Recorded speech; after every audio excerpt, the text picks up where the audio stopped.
Hey, figured I'd get out of the house for this one. Some people said, one guy, atheist, said that we don't get out enough, so here I am out. And also I'm not wearing a Rational Response Squad shirt. It's actually a beer shirt my dad gave to me. Just wanted to tell you that I don't blame you for your beliefs either. I do blame you for not heeding our warnings. Maybe Kelly was somebody who felt that she had a very religious experience. Maybe Kelly was so in love with God and Jesus Christ that she took in as much information as she could, including reading people like Strobel, Josh McDowell, William Lane Craig, and 3 separate versions of the Bible in full. And maybe Kelly was looked at by her pastor as a star.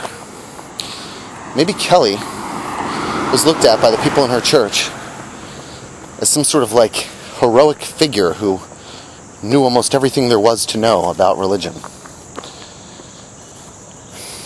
Maybe Kelly was in love with God and Jesus Christ and felt like without them she would have nothing. Maybe Rook was studying to be a pastor. Maybe Rook saw a sign one day at school when he was 16 years old, and maybe there was a light shining on it, the sun through a window, in such a way as to make him think that God was calling him. Maybe the sign was one that resembled a military sign, one that says, you'd have to ask Rook, something to the effect of, do you have what it takes? And all you can see on this sign is a priest collar. Maybe all you can see is the priest collar. And maybe, using maybe, is shitty logic. Maybe, using maybe, is a bad way to spread information. And maybe, it's dishonest. Maybe, you didn't know what the heck you were talking about.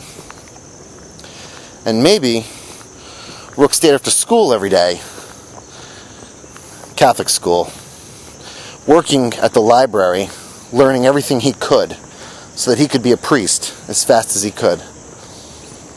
And maybe I became a born-again Christian. And maybe I thought that a God exists. And maybe I prayed every night to Jesus because I knew he was watching over me. And maybe all 3 of us snapped out of it. Now it's your turn.